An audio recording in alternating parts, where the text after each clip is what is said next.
इस अर्थ पर 195 कंट्रीज हैं और उन 195 कंट्रीज को मेनली 9 से 10 देश ही कंट्रोल करते हैं। हमारा आज का टॉपिक ये नहीं बल्कि हमारा आज का टॉपिक है कि क्या अमेरिका वॉर चाहता है, क्या अमेरिका चाहता है कि दुनिया में कभी शांति न रहे, पीस न रहे। अगर चाहता है तो क्यों? क्योंकि वो दिखाता तो ऐसे है कि वो चाहता है कि दुनिया में हमेशा शांति रहे, पीस रहे, हर इंसान मिल के रहे, शांत रहे। पर जैसे कहावत है, दिखाने के दांत कुछ और, खाने के दांत कुछ और। ये कहावत बिल्कुल अमेरिका पर फिट होती है। वो दिखाता कुछ और है और उसके मन में कुछ और होता है। एक बार ये क्वेश्चन फिर से, क्या अमेरिका वॉर चाहता है? पहले आप इसका आंसर दीजिए। इसका आंसर है हाँ, अमेरिका वॉर चाहता है। वो चाहता है कि इस दुनिया में अमन, चैन, शांति न रहे। ऐसा क्यों? आइए जान लेते हैं। जैसा आपको पता ही होगा, इस समय दो वॉर्स चल रही हैं, यूक्रेन रशिया की और इजराइल हमास की। पहले बात कर लेते हैं रशिया और यूक्रेन की वॉर को। रशिया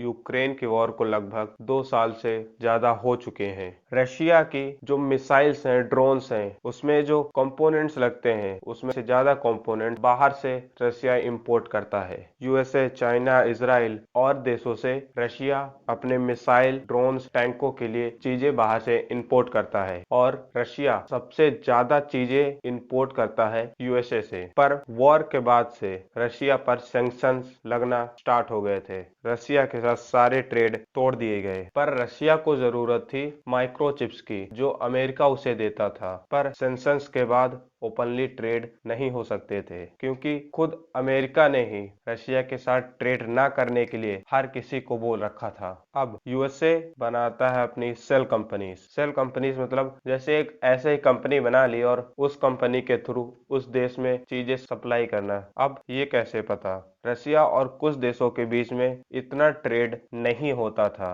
पर जब से रशिया के साथ ट्रेड ना करने के लिए बोला गया, तब से उन देशों के साथ रशिया का ट्रेड एकदम से बढ़ गया। और ट्रेड में क्या ट्रेड हो रहा था? माइक्रोचिप्स, जो रशिया चाहता है अपने टैंकों के लिए, अपनी मिसाइल के लिए, अपने ड्रोन के लिए। वो देश जिनके साथ रशिया का अचानक से ट्रेड बढ़ा वो है किर्गिस्तान, आर्मेनिया और एक दो कंट्रीज हैं। अब हमने ये तो जान लिया कि यूएसए यूक्रेन और इजराइल को ओपनली सपोर्ट करता है। वो दूसरे तरीके से रशिया और हमास को भी सपोर्ट करता है। आखिर ये सपोर्ट करते क्यों हैं? सिर्फ और सिर्फ पैसा। वॉर से बड़ा कोई बिजनेस नहीं होता और अमेरिका बिजनेस आइडियाज को छोड़ता नहीं। अगर दो देशों की वॉर होती है तो उसमें सबसे ज्यादा अगर किसी सेक्टर का बेनिफिट होगा तो वो है डिफेंस सेक्टर, हॉस्पिटल सेक्टर। और वॉर खत्म होने के बाद जो इंडस्ट्री सबसे ज्यादा बूम मारती है वो है जो बड़ी बड़ी बिल्डिंगें बनाते हैं, वो सेक्टर। अब आप लोग सोच रहे होंगे कि जेलेंस्की चाहे तो वॉर रोक सकता है, पर वो वॉर क्यों रोके?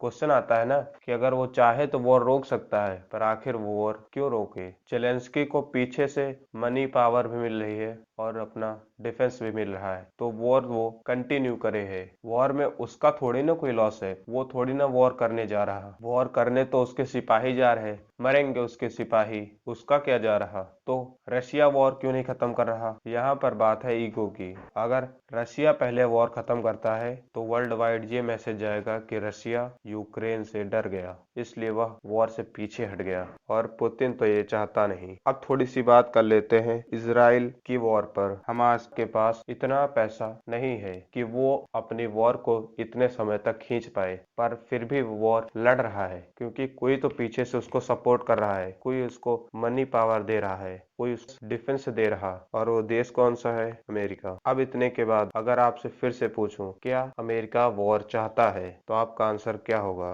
कमेंट में बताइए। Thank you.